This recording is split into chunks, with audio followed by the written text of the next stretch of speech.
Good evening, everybody. It is Friday night. I am sorry, but I made two videos last night and I came up with an idea today and I just wanted to share.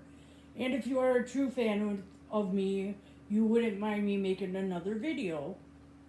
So today, I'm going to talk about my 1 year stay in the hospital when I had cancer. And once again, I have an itching problem today. I don't know if it's the soap in my bathroom. I took a shower like 3 hours ago and I'm like itching like crazy. Um, First of all, for like a month straight, I just wasn't feeling right. I was like always tired and like always sleeping. And I remember every time I went to the bathroom, my urine was like very, very yellow. And when I would be at work, I was barely making it through the night because I was closing all the time. And one night I like went in the office and like put my head down. I couldn't even walk. Like I did not know what was wrong with me at all.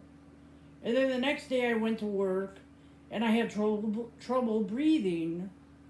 And it was like really bad and I kept using my inhaler and it wasn't working. And I was like, I told the manager that I was working 11 to 7. I'm like, I'm so sorry, but I don't know what to do. I have to go to the urgent care right now because I can't breathe. And she is freaking awesome.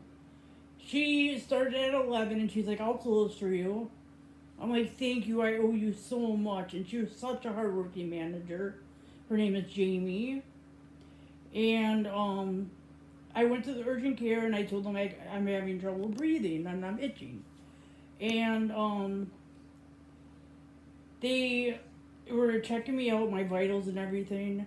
And they said, we're going to have to give you an EKG where they hook up everything to monitor your heart. And when they tested it, they said that my heart was way out of whack. And they're like, you have to go to the emergency room now. And they're like, we're calling an ambulance. And I was like, can I have my dad take me? And they're like, as long as he takes you and we see him before you leave. I'm like, yeah, that's fine. So I called my dad and I told him, can you come pick me up from urgent care? And I just didn't want to get that big hospital bill because it would probably be like $1,000. So I got to the ER and my dad left because he knows he would have to like wait forever. And I told him I'll call him when I'm done. And when I was in the ER, they made me do a urine test.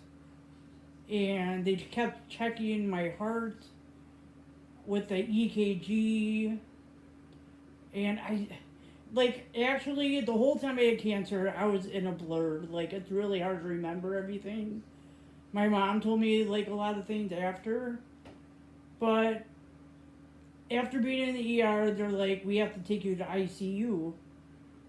And I went there, and they just kept running tests and tests.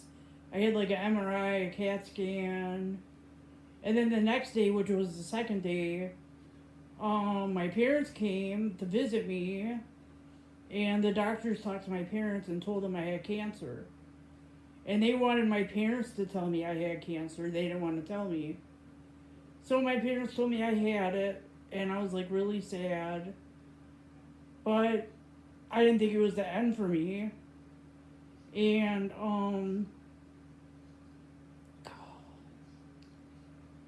then I was in the ICU for like a week, and I got diagnosed with large B cell non Hodgkin's lymphoma in my central nervous system. And then after a week in the ICU, they sent me to a regular room, and they started giving me chemo. After a couple weeks of doing chemo, the cancer in my central nervous system cleared up and I didn't have it. Shortly after, they just kept running tests every day. And they found out that I had cancer cells on my brain and spine. And that was horrible news. But every single day, my mom and dad would come and visit me. My mom would come every day after she picks up my niece from school, and they would both come. And my dad worked every day at 4, but he would always come before his work. And so I just sat in the hospital every day, getting chemo treatments. And throughout the whole year I was there, I did 12 chemo treatments. And maybe 3 weekends out of the whole year, they let me go home for a weekend. And like 2 of the times my times out, my times that I was able to be out, I had to go back because I kept falling, like all the time. I could not stand, and I was really sad because I wanted to be with my family, but they still visit me every day. My brother visited me a lot.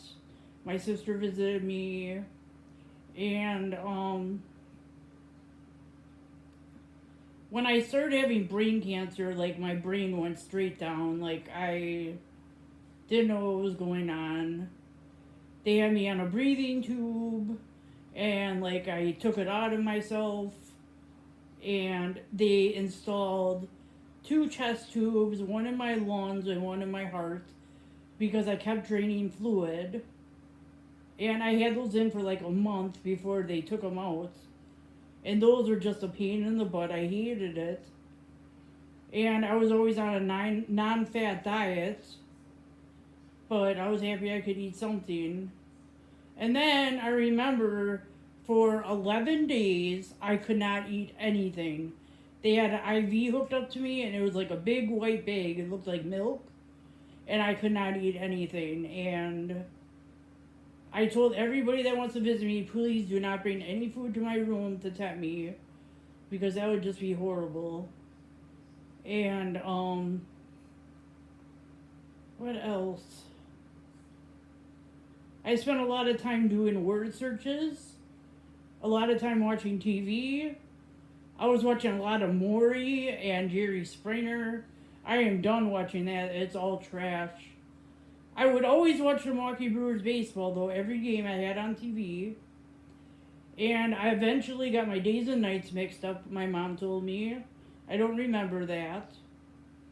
And I would have visitors and phone calls. A lot of employees from McDonald's visited me from Delafield, where I used to work, and then my current store, 64th and Blue Mountain. The employees would visit me, even though I'm not supposed to hang out with them, but they cared for me enough. And it was just a great treat to see them. And my relatives, my cousins, and I don't mean to be this way, but if you can't come visit me for 10 minutes while I'm in the hospital a year, you're not really a friend, and I'm not going to talk to you anymore. I mean, that's just horrible. And like my store manager on 64th and Blue Mountain, she didn't visit me one time. And also, when I found out I had cancer, my dad called my store manager and told her I had cancer. And she's like, okay, don't worry about her working then, I guess. And what else? I don't know. I don't remember. And then, like, my birthday was in the hospital, and then Christmas was in the hospital. My mom came in and decorated my room, and she had, like, a little Christmas village set up in my room, and Christmas lights, and I just thought that was the sweetest thing in the world. And it didn't matter I missed Christmas, because I had a little Christmas display in my room, and my family always visited me, and that's all I need. And then at one point I had a leak in after they pulled the chest tubes out, I had a leak in my lung, and they were like, you have to have surgery. And then they said it's 2 days from now, and I went in to have surgery, and they did a chest x-ray, and it improved. And they're like, you don't have to have surgery. I'm like, oh my God, I'm so happy. And the cancer I had was stage 4, so I could have died. And my oncologist once a week at least would visit me in my room, and I'm itching and itching. And I really, really liked him. And I don't even know if I can tell you if the year went by slow or not. I don't remember. And people would bring me like DVDs to watch movies, and bring me food. And after I was starved for 10 days, they said, Tammy, you can be on a non-fat diet. And it was the most exciting day of my life. Like, I got the menu and I ordered like 10 things. And at that time, my aunt from Vegas was here visiting. And she was there that day. And like, I only see her once a year. And I thought it was so special that she was there and could see that. And that's my Aunt Barb. She'll probably see this video. And I went in there in April, and April 15th I went in. April 16th is when I had an appointment with my oncologist. And, well, prior to having that appointment, they made me do a MRI and CAT scan. And then I had an appointment with her, and I was like really, really nervous for the visit, because that day I would find out if my cancer cleared up or not. Sure enough, I went inside, and she's like, Tammy, you are cancer free. Happiest freaking day of my life. And now it's been 5 years. I was so happy I was given another chance in life. And I feel like now I have a purpose to live. And I developed a relationship with God, like, very strongly now. I feel like He is my best friend, because He really is, forever and always. And so when I found out I was cancer free, I got to just be at home all the time. And I still had appointments like 3 times a week at the cancer center, like giving blood work all the times, and just monitoring everything in my body. And then as of September of last year, 2020, I had a visit with my oncologist, and he's like, Tammy, you do not need to return here. You've reached 5 years, and you're past your